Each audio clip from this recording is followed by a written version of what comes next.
बहुत मतलब सब बोलते थे बहुत खूबसूरत है, बहुत खूबसूरत है, तुम्हारे घर पे ऐसे खूबसूरत बच्चे काट निकले करके। 16 साल में मुझे बाबा होके 17 साल या 18 17.5 साल में मुझे ऐसा एक्सीडेंट हो गया। मेरे हस्बैंड ने मुझे मेरे ऊपर एसिड फेंका था। फिर मुझे मेरी सास ने उस टाइम पे बोला था कि ये लोग शादी से पहले एक ईयरिंग्स इमिटेशन ईयरिंग्स के जो कंपनी में लोग काम करते थे, मतलब वो गोल्डन से सिल्वर से कॉपर कैसा बनाते, तुम्हारे वजह से तुम जो एसिड मूवमेंट जो लड़कियां जो अंदर बैठी वो तुम्हारी ताकत देख के वो भी बाहर हो गई। ऐसा हम लोग ने अब भी ट्राई किया कि कोई भी लड़कियां को कैसे कोई उंगली भी लगाए तो उनको, या एसिड सर्वाइवर कोई भी किसी ने भी किसी को एसिड डाला तो उनको सज़ा वही होना चाहिए, फांसी की सज़ा। Exactly. मगर अभी के हम लोग जो नहीं जिए ना, वैसे बच्चे ना जिए, तो मैं अभी मेरा बाबा को जो चाहिए खाओ। हमने बहुत पेट काट काट के निकाला, मगर तुम मत खाओ। अभी हम 4 सिस्टर, चौथी बहन है करके, ना मॉम है ना डैड है। उसकी शादी हम लोग ने बहुत अच्छा किया, ग्रैंड।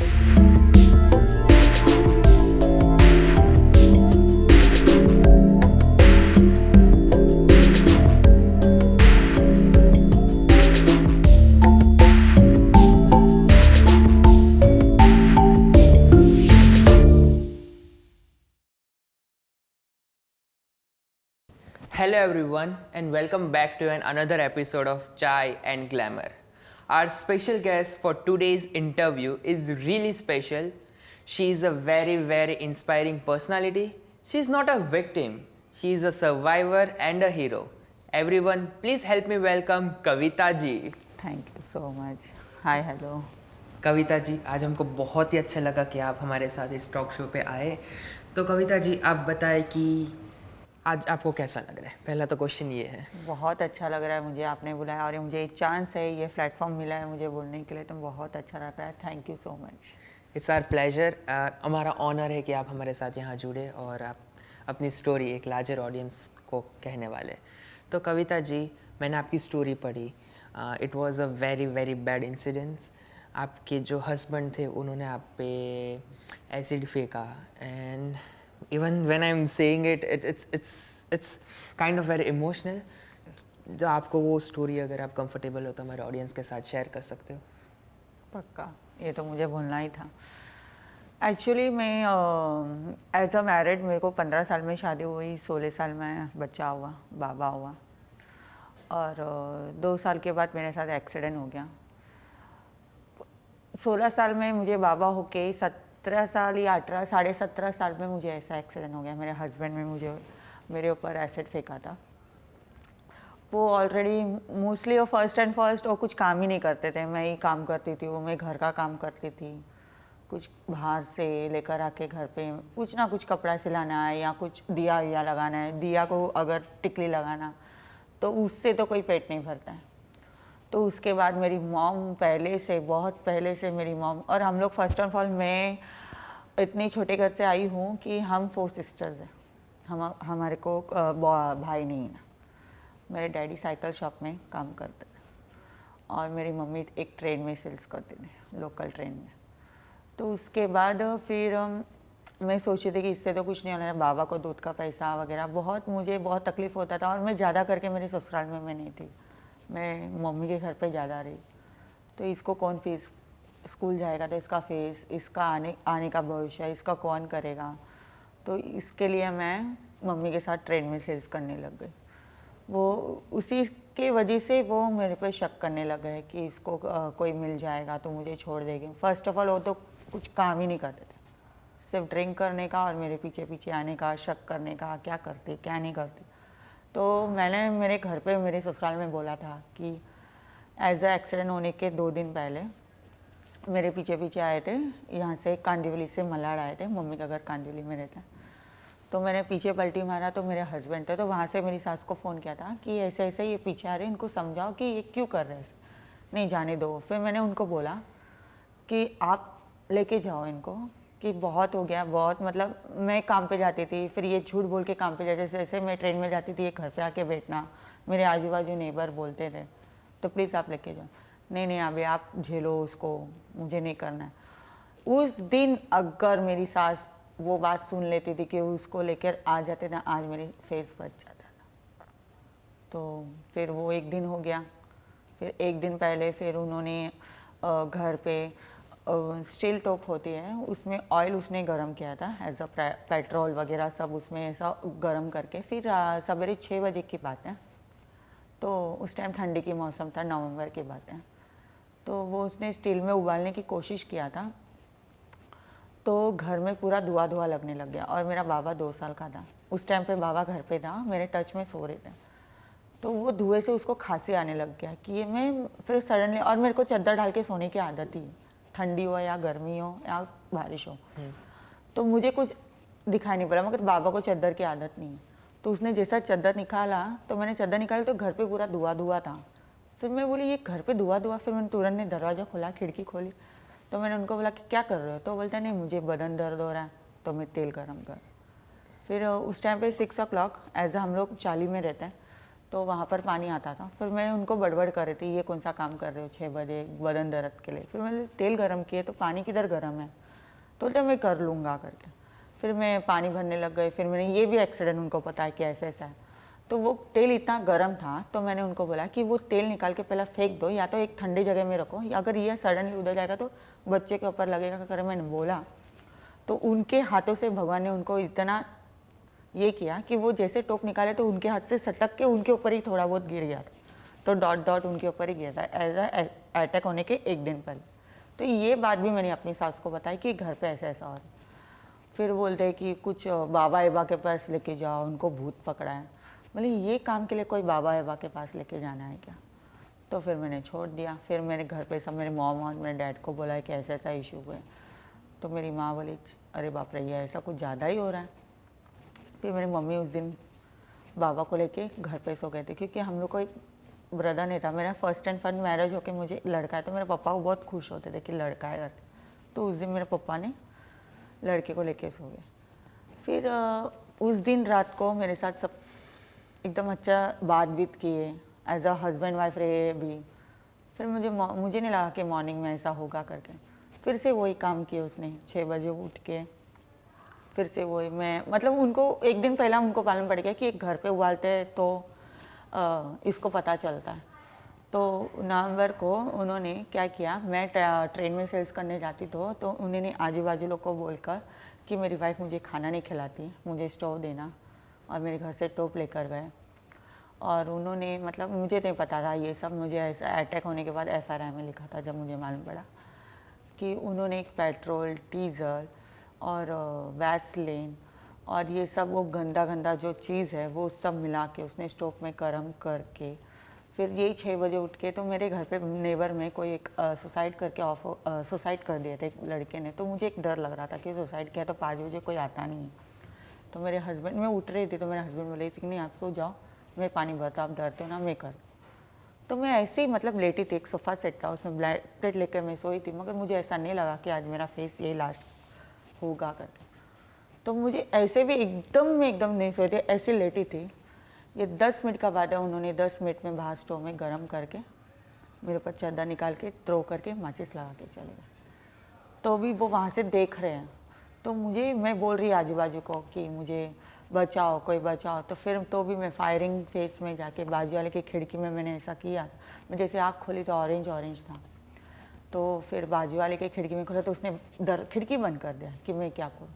तो मुझे एक अंदाज़ था कि वाटर इधर से पानी आ रही है, तो मैं टब में पानी भरा, तो मैंने खुद जाके टब में के पानी निकाल के फिर मेरे जो घर के उधर आजू बाजू में नेबर में मेरे भाई, कज़िन भाई, भाभी और बहुत सारे रिलेटिव्स हैं।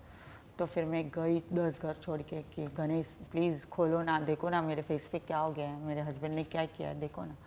उसने देखकर मेरे को तो कि क्या हो गया करके उसने ऐसा एक्शन करके कि वो लोग न्यू मैरिज थे, तो उसकी वाइफ को बोला, उनकी वाइफ को उसने मोरी में ऐसा बंद किया कि आप बाहर मत आओ, डर जाएगी। फिर उसने वहाँ से मेरे को वो घर पे मैं as a neighbour, as a cousin है करके मुझे पता है कि दरवाजे के पीछे एक आईना है। फिर मैंने फर्स्ट मैंने आईने में देखा, तो वो आईने में पूरा मेरा ब्लैक फेस हुआ था। उसके बाद उसने मेरे ऊपर, मैंने जैसे आईना देखा तो उसने बोला था कि मत देखो, चलो। फिर उन्होंने उनके घर पे टॉल था, वो टॉल लेके मेरे फेस पे रख के, फिर मेरे नेबर मौसी या बुआ लोग सब थे, तो उन्होंने देखकर तो उन्होंने रोने लग गए कि ये क्या हो गया करके। मैं इतने होने के बाद मैं उनको बोल रही हूँ कि है ना ऐसा क्या पता मुझे क्या हो गया, मेरे को कुछ फेंक दिया है, मैं जल गई हूँ क्या, मुझे पता नहीं करके। ऐसे बोलने के बाद फिर उन्होंने मेरी भगवती में मम्मी का घर और एक स्टॉप अंतर है वो स्टॉप में, तो वो जो कज़िन मेरा भाई है उनकी वाइफ भाग के मेरे मॉम डैड के बार बोल के, जब तक मेरी मौसी और मेरी बुआ एक ही रिक्शा में बिठा के Bhagwati hospital as a government hospital है वहाँ पर लेके जाने तक मेरी मॉम, मैं उधर पहुँची तो पीछे पीछे मेरे मॉम और डैड आए। मेरी मॉम तो देख के शॉक तो के एकदम बैठ गई, एकदम जी क्या हो गया करके। फिर मेरी मॉम को मैंने बोला कि मुझे नहीं रहना है, क्योंकि ना वो स्किन सब निकल रहा था जैसे हवा आ रही थी ना।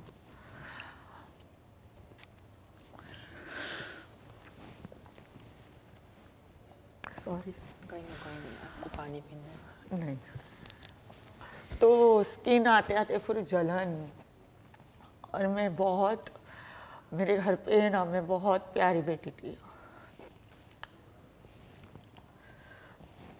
मगर फिर उसके बाद मेरे डैडी तो बहुत शॉक हो गए थे, क्योंकि वो जो मेरा फेस था ना वो उनकी मॉम के तरफ से मुझे देखते थे, क्योंकि वो भी उन्होंने भी बहुत स्ट्रगल किया है।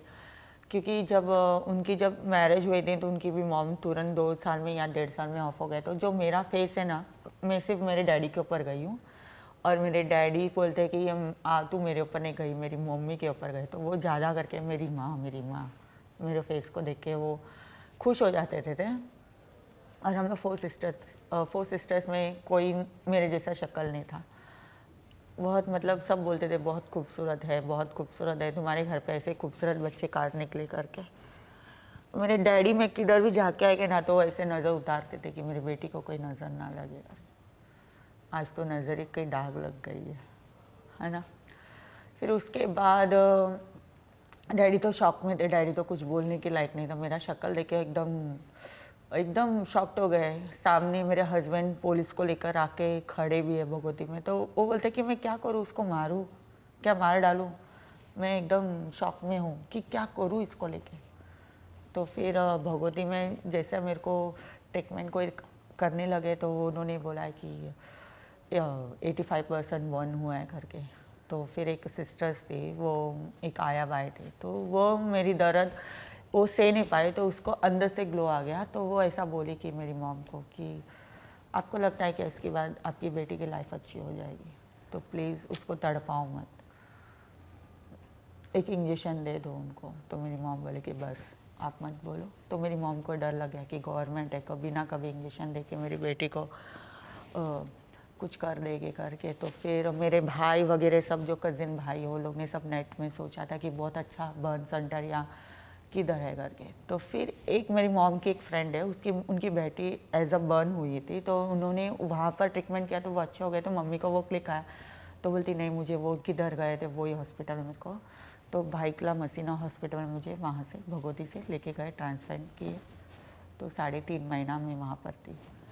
तो जब भी पता चला कि मेरे हस्बैंड ने मेरे ऊपर क्या क्या किया, कि जो वो स्किन पे जो केमिकल आ रहे थे, सबकी ऑपरेशन हो रही थी 1-1 महीने में, मगर मेरी ऑपरेशन नहीं हो रही थी। तो फिर मेरी मॉम पूछी थी कि क्यों ऐसा ऑपरेशन नहीं हो रहा है मेरी बेटी का, क्या बात है। तो सिस्टर वाके बोले थे कि मैम आपकी बेटी के जो स्किन में जो आपके दामाद ने जो डाला है ना, इतना गंदा केमिकल डाला है ना। तो फिर केमिकल डाला है। फिर मैंने मेरी मॉम ने मेरे को एज अ 3-3.5 महीने हॉस्पिटल में, तो मेरी मॉम ने मेरे को पूछा था कि तेरे हस्बैंड कुछ केमिकल बनाने तक, इसको एसिड बनाने तक इतना दिमाग कैसा आ गया। फिर मुझे मेरी सास ने उस टाइम पे बोला था कि ये लोग शादी से पहले एक इयरिंग्स, इमिटेशन इयरिंग्स के जो कंपनी में लोग काम करते थे, मतलब वो गोल्डन से सिल्वर से कॉपर कैसा बनाते, तो वो थ्रू में ये लोग सीख गए होंगे। तो जब भी मेरी मॉम ने बोला अच्छा ऐसा बात है, इसके लिए उसने ये बनाया चीज़, क्योंकि उनको एसिड लेने को भी पैसा नहीं था, तो उन्होंने ऐसा किया है घर पे। फिर उसके बाद वो सिस्टर ने बोला था कि इतना गंदा है जो निकल रहा ही नहीं कि मैं ऑपरेशन कैसे करूँ, क्योंकि ये जो केमिकल के ऊपर स्किन नहीं लगा सकता। फिर उसके बाद 1.5 महीना हो गया। फिर फर्स्ट मेरे चेहरे का ऑपरेशन किया, फिर हाथ का ऑपरेशन किया, फिर बैक साइड ऑपरेशन किया, यहाँ से चमड़ा वगैरह सब निकाल के। फिर एज अ मॉम और मेरी डैड बोलते थे कि प्लास्टिक सर्जरिंग है, तो उनको एक विश्वास था कि मेरी बेटी की चेहरा बहुत पहले जैसे हो जाएगा। तो मेरी मॉम बोले कि कुछ नहीं हो जाएगा, प्लास्टिक सर्जरिंग कर। एज अ टीवी में देखते प्लास्टिक सर्जरिंग से सब चेहरा अच्छा कवर होता है, मगर ऐसा रियलिटी नहीं है। प्लास्टिक सर्जरिंग और कॉस्मेटिक सर्जरिंग का बहुत अंतर होती है। तो प्लास्टिक सर्जरिंग किया, फिर फेस तो मेरा ढका ही रहता, तो पता नहीं चलता था कि मेरा प्लास्टिक सर्जरिंग कैसा है करके, सो दोनों कवर ही रहते। फिर एक जो मेन सिस्टर्स है वो मेरी मॉम को एक अलग से लेकर आके बिठा कर बात की कि पहले आपको मैं ताकत दूंगी, फिर आपको ही आपकी बेटी को ताकत देना। प्लास्टिक सर्जरिंग बोला तो कि वो चमड़े डालने से स्किन वैसा ही पहले जैसे चेहरे नहीं आती है। प्लास्टिक को एक बार आग में लगाया तो वो कैसे सुंगड़ जाते हैं, वैसे आपकी बेबी के शक्ल सुंगड़ गया, स्किन वगैरह वैसा हो गया, तो वो पुरानी चेहरे नहीं आएगी, अभी नया लुक आएगा। फिर मेरी मॉम तो ने देखा ही नहीं, जैसा 3.5 महीने में ऑपरेशन होके फिर ड्रेसिंग चालू होते होते थोड़ा नाक खोला, थोड़ा आँख खोला, थोड़ा चेहरा खोला। जब मेरी मॉम मेरे को देखती नहीं थी, मैं सोचती थी क्यों मेरी मॉम मुझे नहीं देख पा रही, क्यों नहीं जैसे देख पाती थी बाहर जाके रोती थी, क्यों नहीं देख पा रही। फिर 3.5 महीने उन लोग ने मुझे नहलाया नहीं। फिर अभी ड्रेसिंग करना है तो फिर बोले थे कि इनको नहला के लेकर आओ करके। तो जैसे मैं हॉस्पिटल में नहाने गई तो वहाँ पर एक छोटा सा शीशा था, उसमें मैंने अपनी शक्ल देखा।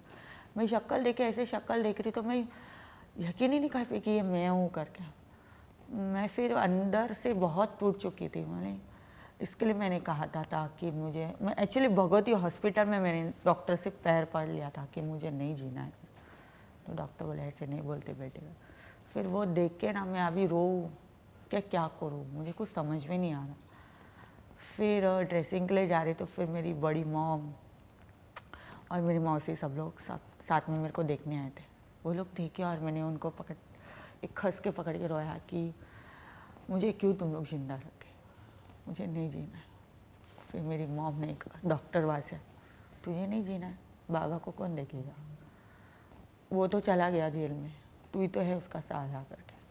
फिर उसके बाद फिर मैंने चलो ठीक है। फिर मेरे को वहाँ से मेरी मॉम के ट्रेन के जो फ्रेंड्स है, एक बैंकॉक में काम करते, वो लोग सब लेटर लिख के बोलते हैं यू आर बैक, तुम टेंशन मत लो, हम लोग हैं ना आपके लिए। हम फिर इतनी तकलीफ़ है, हम लोग एज अ लोकल ट्रेन में वो लोग ने मेरे को चंदा करके कि उनको हेल्प करो प्लीज़। तो उन्होंने इतने डब्बे में चंदा, चिल्लर, नोट वगैरह हॉस्पिटल में सब दिए। फिर 3.5 महीना गुजर गए। फिर उसके बाद एक अलग ही दुनिया हो गया ना। मैं तो 1 साल तक बाहर नहीं आती थी, घर के अंदर ही रहती थी, मुझे बाहर जाना बिल्कुल नहीं पसंद था। फिर एक्सीडेंट होने के बाद 3.5 महीने में घर पे जाना, ये जो स्किन है ना, ये अभी मैं मूव कर लेती हूँ, उस टाइम पे मूव स्किन एकदम कड़क होता है। 1.5 महीना तक वहाँ से प्रशांत भाई मसाज करने आते थे, तो भी खाना खाने नहीं होता था, मुंह नहीं खुलता था, एक स्पून अंदर नहीं जाता था, और यहाँ से गिरना, एक पानी गिरना, बहुत तकलीफ़ होता था कि क्या करूँ करके मैं। फिर कोई बच्चे नहीं आते थे आजू में, कोई मेरी स्मॉल सिस्टर, वो तो डरती थी, नहीं मुझे नहीं आना है। मगर मेरा बाबा बोलता है, मेरी शक्ल से नहीं, मेरी आवाज़ से पहचाना। वो बोलता है मेरी मॉम है। मुझे खाना खाने नहीं आता था, तो पकौड़ा अपने हाथ से खिलाता था, तो वो उसको बोलता था इसकी मेरी मॉम है बुआ। उसके बाद वो आना, फिर वो धीरे धीरे आती थी, धीरे धीरे जाती थी, फिर सब लोग होता था। फिर 1 साल हो गया, फिर मैं बोली कि क्या करूँ करके। उसके बाद है ना, बहुत बड़ा ये तो हिस्सा मेरे लिए कुछ नहीं है, उसके बाद मुझे भगवान ने इतना बड़ा एक सरप्राइज़ दिया है ना। मेरी मॉम का लेंथ कैंसिल हो गया था। फिर उसके पीछे मेरा अभी कौन देखेगा, फिर उसके पीछे कौन रहेगा उसको। मॉम फिर वो क्या होता था, मेरी मॉम तंबाकू खाती थी, हॉस्पिटल में 3.5 महीना हॉस्पिटल में वो अकेले रहते थे। उसको वो एक्चुअली बर्न सेंटर में किधर भी जाओ ना, तो वो एक गंदा बदबू आती, चूहे मरने की बदबू, तो ऐसे बॉडी से आती थी। तो वो कपड़ा धोना, वो कपड़े इसको बेड साफ करना, भले वो म्यूनसिपाल्टी हो या प्राइवेट हो, तो अभी एक सेंटर में 10-12 पेशेंट हो तो कितना स्मेल आएगा। तो वो क्या करती थी, रात को उसको नींद नहीं आता था, मेरी आवाज़, मुझे दर्द, वो सब करके वो तंबाकू रख रख के सो जाते थे। तो उसके वजह से इनको लंग्स कैंसर हो। फिर उसके बाद अभी कौन देखेगा, इसके बाद क्या होने वाला है। फिर मैंने बोला अच्छा ठीक है, बाबा को भी देखना है, उसका भी स्कूल है, मम्मी को भी देखना है। तो फिर उनको ट्रीटमेंट चालू किया। फिर उसके बाद फिर मैं सोची थी कुछ भी हो, कैसे भी हो।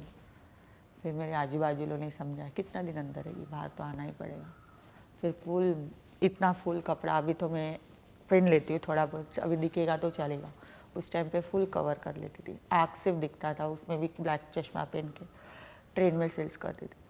तो एक एक मैच्योर्ड लेडीज़ लोग तो बोल लेते थे कि क्यों फेस कवर कर रही, कि फिर मैं बोलती थी मैम डर जाओगे आप मेरे से, ऐसे क्यों बोलते। जो अच्छे थे ना, जो अच्छे रहते वो बहुत बोलते कि बहुत अच्छा काम कर रहे हो। जो ना समझे बोलता अरे मत, बच्चा डर जाएगा, आप कवर करो।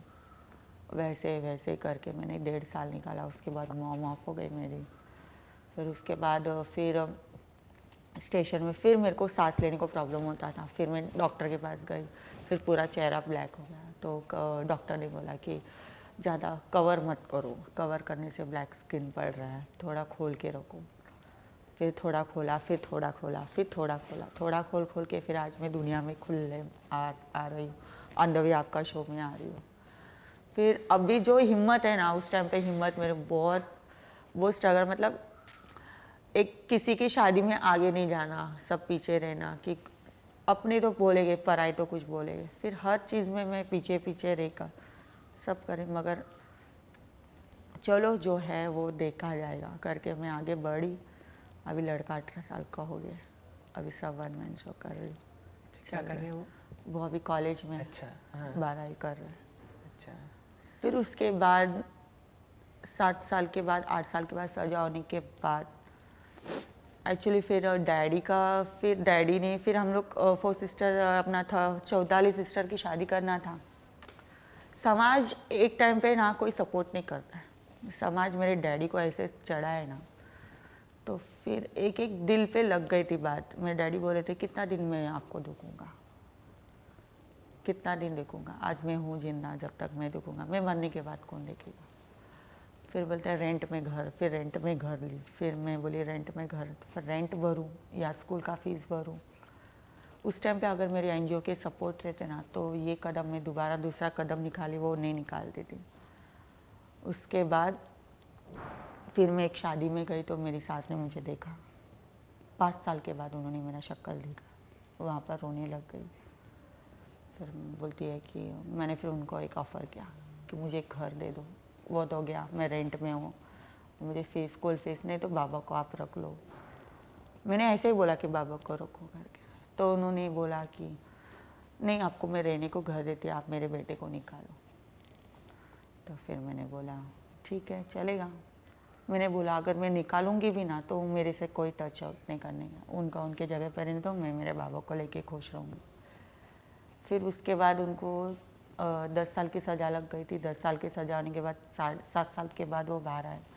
बाहर आने के बाद फिर मुझे रहने को जो घर दिए, तो आना जाना बाबा को मिलना है क्या, बहाना लेके आते जाते। फिर मेरे हस्बैंड भी कोई दूर के रिश्ते नहीं थे, आपस के रिश्ते थे। फिर वो मेरी बुआ थी, मेरी सास, तो वो भी बात करते थे कि जो हो गया सो हो गया, छोड़ दो, भूल जाओ। कितने दिन मैं भूलूँ, कितना दिन रोऊंगी। फिर उसके बाद मेरे हस्बैंड ही बोले थे कि मैंने किया ना तो मैं ही स्ट्रगलर करूँगा, मैं ही करूँगा, मैं ही करूँगा। मगर मैं सोची नहीं थी कि लाइफ में ऐसा होगा। फिर उसके बाद 2 साल के बाद फिर एक बाबा हुआ मुझे, चलो साथ में रहते। कोई सपोर्ट नहीं था, कुछ था ही नहीं रीज़न, तो मैं क्या करूँ करके। फिर उसके बाद बाबा होने के बाद फिर से उसका वही नाटक चालू हो गया। फिर से चाकू लेके घुसाना, फिर से वही किया, फिर नशा उगती, फिर से केस किया, फिर नशा उगती के अंदर में फिर उनको रख के। फिर अभी तो फ़िलहाल नहीं है कि अभी मेरी सास ने बोल दिया कि पहला आपको जला दिया तो अभी क्या करेगा। फिर इसको नशा मुक्ति में 1 साल रख के फिर अभी उनके पास विरार में ही रखे, अभी नहीं आते। ये होने के बाद फिर मेरे डैड ने उस टाइम पे ही बोला था कि मत जाओ, मेरे पापा जब मुझे जब चाहिए था तब आप नहीं सपोर्ट, जब आप मेरे को सपोर्ट नहीं किए, अभी सपोर्ट, तो फिर मेरी बहन की शादी के टाइम पापा ने जो एक बात बोला ना, वो दिल पे लग गया कि मेरी गलती है, मैंने तुझे भगाया करके। क्योंकि उनके गलती की वजह से उनके बाद उनको खुद को फीलिंग हुआ कि एक बेटी का एक्चुअली देखा जाएगा ना, कि अगर मैं अच्छी होती ना, अगर मुझे बोलते ना कि तू जा बाहर निकल तो ठीक है। एज अ टाइम पे मैं कोई सपोर्ट नहीं था, ना मॉम का सपोर्ट, ना किसी का सपोर्ट नहीं था, सिर्फ मेरा एक ट्रेन का सपोर्ट था। वो ट्रेन के सपोर्ट से मुझे बाहर निकाल गया था। एक एक वर्ड मुझे याद है कि समाज बोल रही थी कि एक जला हुआ कपड़े को घर पे रखते नहीं, एक जला हुआ चीज़ को तुम रख रहे हो। तो वो दिल पे लग गया था मुझे कि ऐसे कैसे बोल सकते इंसान, क्यों बोले मुझे ऐसा। तो वो जीत के वजह से मैं घर से बाहर निकली। फिर लास्ट स्टेज पापा को अभी 3 साल हो गया, उनको ब्लड कैंसर हो गया। जब भी पापा रोए कि मैंने बहुत बड़ा गलती किया तुझे, अगर तुझे नहीं जाने आज मैं ज़िंदा रहता, क्योंकि कोई देखने वाला ही नहीं था। मैं उनको बोली थी, मैं भले तुमको बेटे नहीं है, मैं बेटा जैसे आपको करूँगी, मॉम नहीं है तो मैं सहारा दूँगी, मगर जीना है ना, समाज उनको जीने नहीं दी। वो मेरा एक्सीडेंट होने के बाद, उनका भी गलती नहीं है, क्योंकि मेरे एक्सीडेंट के बाद मॉम का ऐसा हुआ, वो माइंडेड ऐसा हो गया। फिर बेटी का शादी बाकी है, छोटी वाली का, और मॉम मरने के टाइम वो कितने साल की थी, 11 साल की थी मेरी छोटी वाली बहन, और उसको कौन देखेगा। उसके बाद वही ज़्यादा, फिर वो भी ड्रिंक करने लग गए, वो भी सदमे में हो गए, उनके बाद उनको ऐसा हो गया। स्टोरी एक बोले ना, एक स्टोरी निकला ना तो बहुत लाइन से कंटिन्यू कुछ ना कुछ आ रहा है। अभी हम 4 सिस्टर, चौथी बहन है करके, ना मॉम है ना डैड है, उसकी शादी हम लोग ने बहुत अच्छा किया, ग्रैंड किया, वो भी सपोर्ट की, सब लोग ने तारीफ़ किया पूरे जाते कि ऐसे माँ बाप रख कर भी तुम लोग शादी नहीं रख सकते, बहुत अच्छा किया। अरेंज मैरिज वो भी बहुत अच्छा किया। आज वो लड़की कतर में, क्या है? कतर में, अच्छा, कतार में। हाँ। अच्छा, हाँ। आज मेरी बहन कतर में, बहुत खुश हूँ कि हम लोग ने इतनी धूप करके हम लोग आए, और अभी वो कतर में है। हम पढ़ाई नहीं किए करके हम ट्रेन में सेल्स कर रहे। इस टाइम पे डैडी को इतना तकलीफ था कि हम लोग ने स्कूल का फ़ीस भरने को नहीं होता था। प्राइवेट में मम्मी ने पढ़ाया था। प्राइवेट में पढ़ाते समय स्कूल फीस, जैसा एग्ज़ाम के टाइम में स्कूल फीस, टीचर आके बोलते थे कि फीस नहीं भरा, तुम बाहर क्लास से बाहर खड़े रहो करके। तो वो बात मैं घर पे जाके बोलते थे, मैं और मेरी सिस्टर या बिग सिस्टर, उस टाइम पे 4th वाली सिस्टर नहीं थी। तो मेरी मॉम को बहुत दर्द होता था कि आज हस्बैंड कमा रहे नहीं है ढंग से करके, बच्चे लोग को बाहर रख करे। फिर हम लोग ने घर का ही माहौल देख के बहुत उदार हो गया करके, हम लोग ने बहन को, बड़ी वाली बहन को बहुत इच्छा था पढ़ाई करने के लिए, उन्होंने मामा को बोला कि मुझे पढ़ाई करना, मगर उस टाइम पे हम लोग को इतना नहीं था, चलेगा हम लोग स्कूल नहीं करते। 7th में मैंने छोड़ दिया, छोटी वाली 4th में छोड़ दी, दीदी ने 9th में छोड़ दिया, एक साथ छोड़ दिया। फिर हाँ, मगर डैडी है, हम लोग ने छोड़ दिया, मगर डैडी हम लोग को काम पे जाने नहीं बोले, लड़की है तुम लोग नहीं जाने का, बाद में देख लेते हैं। फिर मामा ने बोला कि 9th हुआ है, उसका 10th होने दो, 10th का पैसा उन्होंने बोला कि बाहर से करो। हम लोग को भी बोला था कि तुमको करना है पढ़ाई, बोले नहीं करना। फिर हम लोग घर का काम, फिर मम्मी ट्रेन में सेल्स करना, हम लोग 3 सिस्टर। एक्चुअली 3rd सिस्टर तो टॉम बॉय है हमारी, वो नहीं करती कुछ भी काम, एक टी-शर्ट पहने की 10-10 दिन तक बातिंग नहीं करते थे, टॉम बॉय हमेशा। तो हम लोग 2 सिस्टर, हम लोग घर का काम, मम्मी फुल डे ट्रेन में, ऐसे ज़िंदगी निकाले। उसके बाद ऐसे शादी हुई, सब अलग अलग। ओह माय गॉड, ये अभी चल रहा है, मेरे पास बोलने को नहीं है।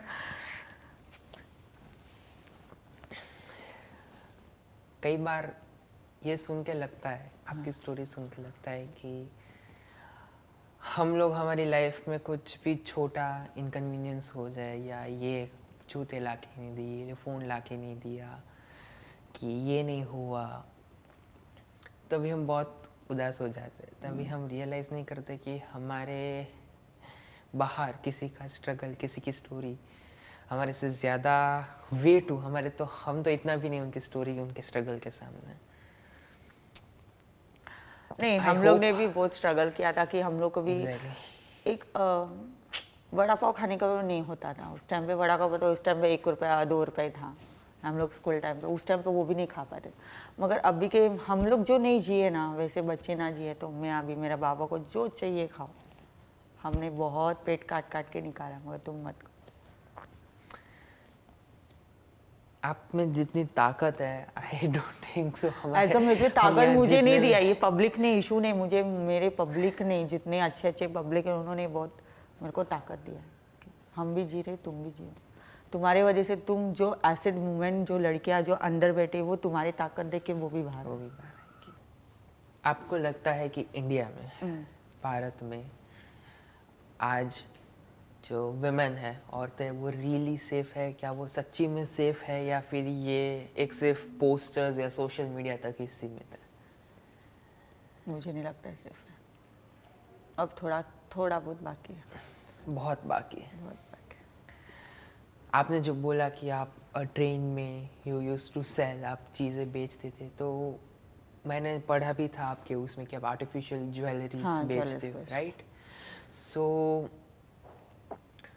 उसका रिस्पॉन्स कैसा था? उससे आप कैसे लोगों तक पहुंचाते थे वो चीज़ें? मैं ट्रेन में स्टार्टिंग मैंने हॉस्पिटल ने बोला कि ज़्यादा वजन नहीं उठाने का, तो बक्कर या क्रंचीज होती है, वहाँ से मैंने स्टार्ट किया। वहाँ से स्टार्ट करके फिर थोड़ा थोड़ा 1 रुपीज़ का बक्कल से मैंने स्टार्टिंग किया था। आज वो 5 रुपीज़, 10 रुपीज़, 15, 13, अब 15 रुपीज़ तक हुआ है। वो करती हूँ। और ऑर्डर में मैं एज अ ईयरिंग्स और नोज रिंग्स या फिंगर रिंग्स ऐसे व्हाट्सअप में करते हैं। आजकल व्हाट्सअप का ज़माना है, इंस्टाग्राम का है, तो उस पर मैं पोस्ट करती हूँ कि किसी को चाहिए तो वो ऑर्डर कर सकते। आप जो ऑडियंस ये देख रहा है, आप प्लीज़ एक जो आपका वर्किंग व्हाट्सएप नंबर और ज्वेलरी, वो आप प्लीज़ हमको दीजिएगा। हम, मेरी ऑडियंस जो भी देखेगी, हम उनको बोलेंगे कि ज़्यादा से ज़्यादा जैसे भी वो लोग सपोर्ट कर पाए इसको, क्योंकि आप जैसे इंस्पायरिंग लोग हैं जो आगे कई लोगों की आंखें खोलते हैं, जो कई लोगों को बाहर आने में मदद करते हैं। एक सर्कल होता है, उससे बाहर आने में आप मदद करते हो। और हमने जैसे बात की कि भारत में वुमेन रियली सेफ नहीं है, नहीं है। तो आपको क्या लगता है कि हमें कैसी कम्युनिटी, हमें कैसी सोसाइटी, जो एक समाज, कैसा समाज बनाना चाहिए जहाँ एक औरत सेफ होती है? फर्स्ट ऑफ ऑल तो मैं तो कहना चाहती गवर्नमेंट को कि एसिड बंद हो जाए। एसिड बंद हो जाए। ट्रू। जी, पहली बात है, एसिड से ही बहुत लड़कियां का ज़िंदगी ख़राब हुआ है। अभी तक हम लोग सोचे कि बंद है, मगर नहीं हुआ है, चालू है, बहुत दिल्ली में भी हुआ है अभी। सेफ अभी मैं क्या बताऊँ आपको। नहीं है। तो आपको नहीं लगता कि हमारी जो मीडिया है, हाँ, वो ये स्टोरीज बाहर नहीं ला रही है? क्योंकि मैंने मीडिया में आज तक सिर्फ 1, 2, 3, 4 एसिड अटैक की स्टोरीज पढ़ी है। ऐसे तो हजारों लड़कियां ऑल ओवर इंडिया जो ये एसिड अटैक की विक्टिम होती है। तो आपको लगता है कि हमारी मीडिया इसकी तरफ कुछ काम कर रही है? कर रही है। उनको ज़्यादा काम करना चाहिए इसकी तरफ? ज़्यादा काम करना चाहिए। Because this, to be really honest, I had a vision, I had a script, मेरे पास स्क्रिप्ट थी, मेरे पास क्वेश्चंस था, बट आपने जैसे अपनी स्टोरी सुनाई, मैं पूरा भी ब्लैंक हो गया। मैं अभी जस्ट इमेजिन कर रहा हूँ कि हम चारों जब ये स्टोरी सुन रहे हैं, तब भी इतना दर्द हो रहा है, दिमाग भारी हो गया, दिल में इतना दर्द हो रहा है। आप वो जर्नी के, तो आप वो चीज़ों के थ्रू गए हो, मैं पता नहीं सकता, मेरे को पता है कितना दर्द आपने सहन किया होगा। You are too brave. मैंने मिस इंडियाज़ के साथ काम किया है, मैंने मिस यूनिवर्स के साथ काम किया है, मिस वर्ल्ड के साथ काम किया है, बट मैं आज पब्लिकली ऑडियंस को बोल सकता हूँ कि आप रियल मिस इंडिया हो, आप रियल मिस यूनिवर्स हो। Thank you. क्योंकि यही तो प्लेटफॉर्म चाहिए हमको, जहाँ आप जैसे इंस्पायरिंग लोग हमारे साथ जुड़े, सब हमारे साथ नहीं बट अलग अलग प्लेटफॉर्म के साथ भी जुड़े और अपनी स्टोरीज एक अच्छे लार्जर प्लेटफॉर्म को बोले। और आपने जैसे बोला कि आपके एक्स हस्बैंड, आपके जो हस्बैंड थे, उन्होंने आपके ऊपर ये एसिड अटैक किया, वॉज दिस बिकॉज कि एक औरत को एज अ वुमन को राइट नहीं होता कि एक शादी के बाद वो उस इंसान को छोड़ सके, क्योंकि आपके ऊपर बहुत शक हुए, आपके पीछे वो आए, उसने एक बार आपको ट्राई किया, आपको बहुत मतलब पी के आते थे, मारते भी थे, तो आप एक डोमेस्टिक वायलेंस भी फेस किया है। तो आपको लगता है कि इंडिया में विमेन को अलाउड है या उनको एक एक क्या बोलते हैं, अलाउड ही मतलब अलाउड है कि वो अपने जो हस्बैंड है, जो अब्यूजिव हस्बैंड है, उनको छोड़ के अपने आप इंडिपेंडेंट जिंदगी जी सके? हक है ना, हक है, हक है। राइट। तो यही मैं बोलना चाहता हूँ गाइस कि तुम्हारे पास हक है, यू हैव राइट कि आप, कविता जी ने जितना सहन किया उतना आप नहीं डिजर्व करते सहन करने का, right. You have rights to just live and start away your own like your own way of living a life. ना ये बहुत इमोशनल हो गया, will move ahead Kavita ji. हाँ, आपका अभी आगे जाके क्या विजन है लाइफ में कि आपको क्या आगे काम करना है फॉर एसिड अटैक सर्वाइवर्स? मेरी तो अभी एज 38 हो गई है, अभी मुझे गवर्नमेंट का इतना सपोर्ट नहीं है। मेरे बाबा को एक गवर्नमेंट जॉब मिल जाए, उसकी लाइफ में वो सेटल हो जाए, बस हो गया। मेरी तो एक आखिर यही है कि वो अपने पैरों में खड़ा हो जाए। मेरी तो लाइफ मूव हो गई है, उसका लाइफ में कुछ अच्छा हो जाए, मैं यही सोचती हूँ। एक माँ तो माँ होती है। माँ तो माँ। आपने बोला कि आपकी मम्मी जहाँ आप डिपार्टमेंट में थे वहाँ इतनी अब वो क्या बोलते हैं दुर्गंध आती थी, हाँ। फिर भी वो वहाँ पूरी पूरी रात रहे आपकी सेवा करने के लिए। तो ये तो है, माँ तो माँ होती है, माँ से बड़ा कोई नहीं होता। So true, so true. Kavita ji, ऐसा कोई कोट जो आपने सुना हो, ऐसी कोई बात जो आपने सुनी हो जो आपको बहुत इंस्पायर की और आपको आगे बढ़ने में लाइफ में बहुत मदद की? हाँ, ये तो आपने बहुत अच्छा क्वेश्चन पूछा है। जब मैं फर्स्ट मैं जब कोर्ट से उनको बाहर निकाल रही थी, एज अ जज मुझे अलग से मीटिंग में वो बुलाकर, उस टाइम पे मैं अगर सोचती तो बहुत अच्छा होता था। आपको लगता है कि आप ये बहुत अच्छा काम कर रहे हो? मेरे पता नहीं सर, जी फिर से ऐसा नहीं करेगा, आपको नहीं लगता है? एक चांस देना चाहती हूँ सर। तो उनको मतलब बोलने के लिए कुछ हुआ ही नहीं कि मैं क्या बोलूँ। मेरी एक चांस सोच लीजिए। मैंने सर सोच ली, क्या करूँ बिन सपोर्ट? नहीं, हम हैं ना सपोर्ट करने, हम हैं, मगर उसमें भी क्या करूँ? बाहर मेरी सासू माँ खड़ी है, उनके रिलेटिव्स खड़ी है कि क्या बोलेंगे। एज अ जज मुझे बोले थे मत करो, रहने दो उनको सज़ा।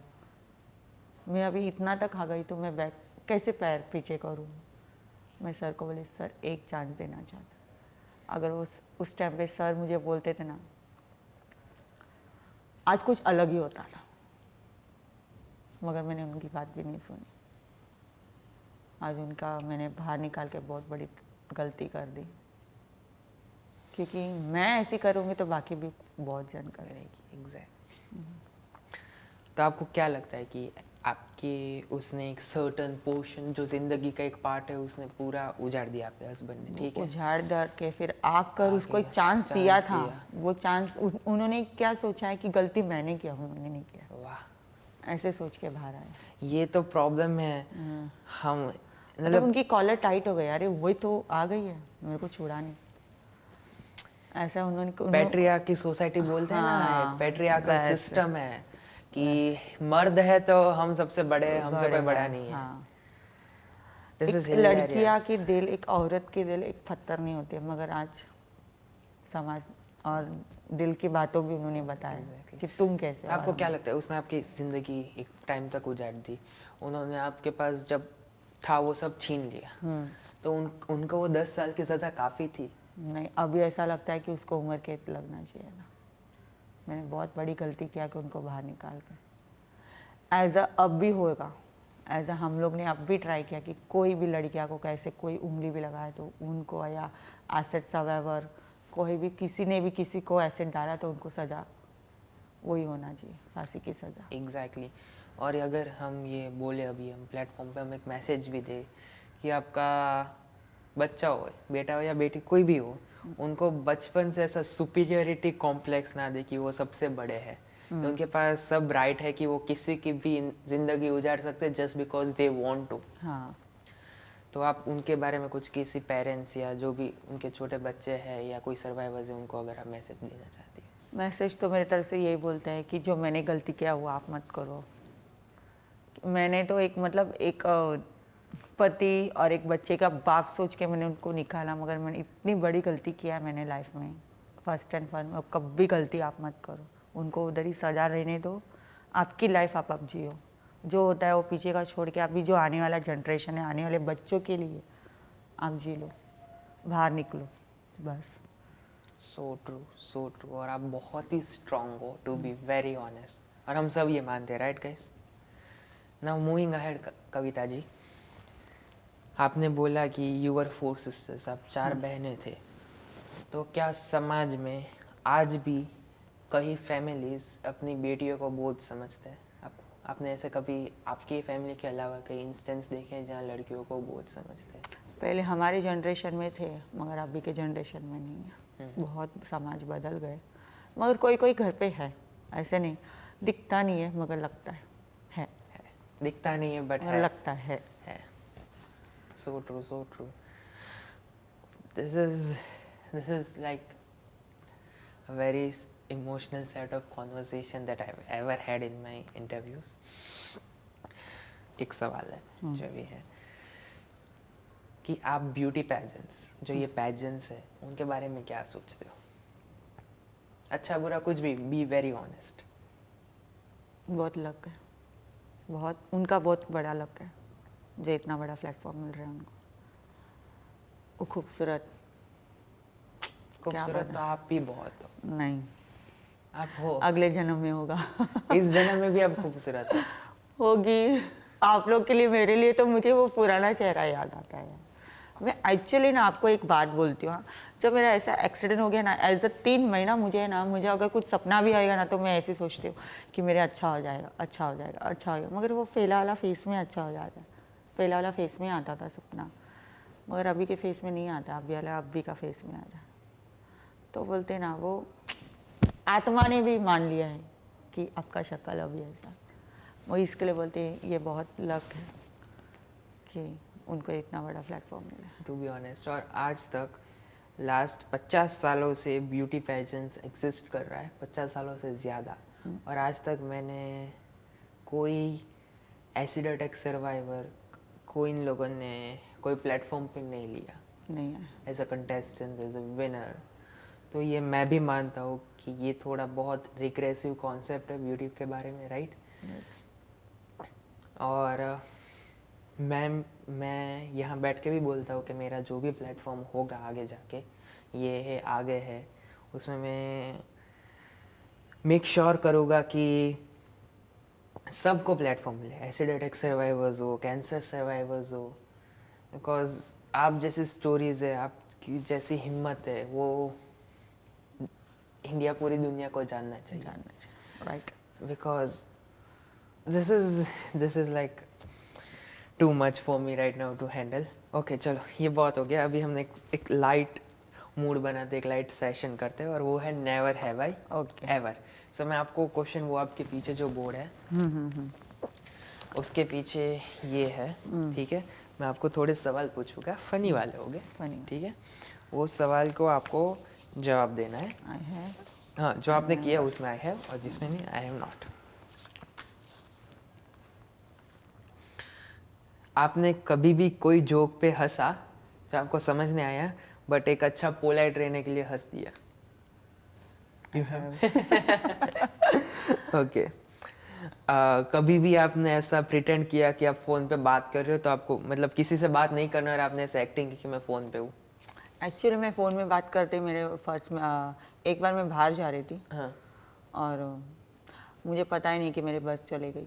और मैं फ़ोन में बात करती रहती मतलब हाय ओके, आप किसी के इंटेलिजेंस से इम्प्रेस हो गए हो? हाँ। हो गए हो?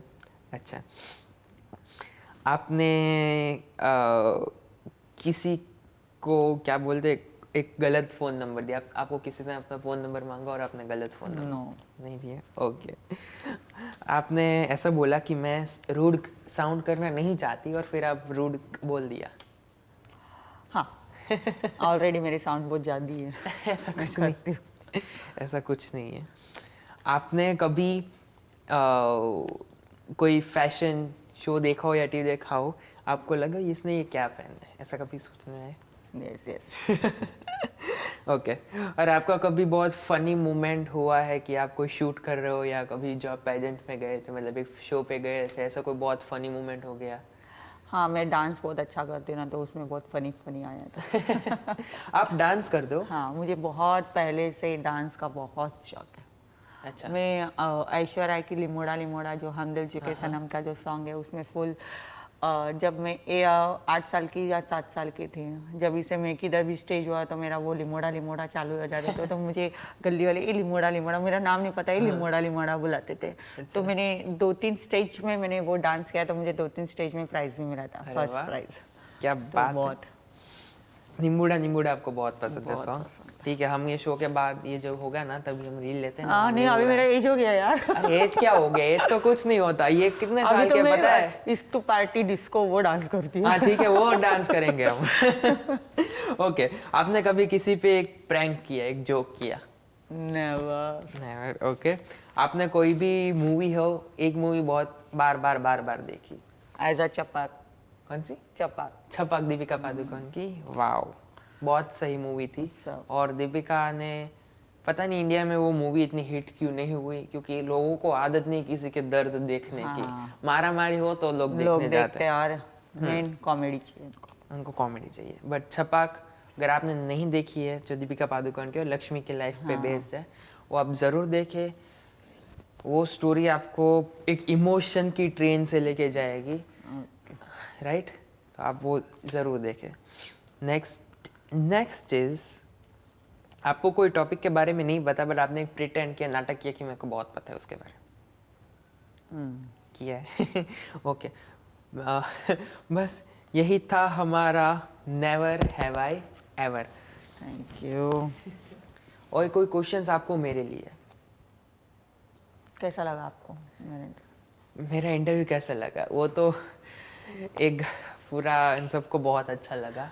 एक्चुअली मैं और पहली बार इतना बड़ा इंटरव्यू आज मैं पहली बार दे रही हूँ, नहीं तो मैं कभी नहीं देती हूँ क्योंकि मैं जल्दी से इमोशनल हो जाती। एज अ रेडियो में भी गई थी, रेडियो मिर्ची में, तो वहाँ पर भी मैंने बोला कि मुझसे नहीं होगा।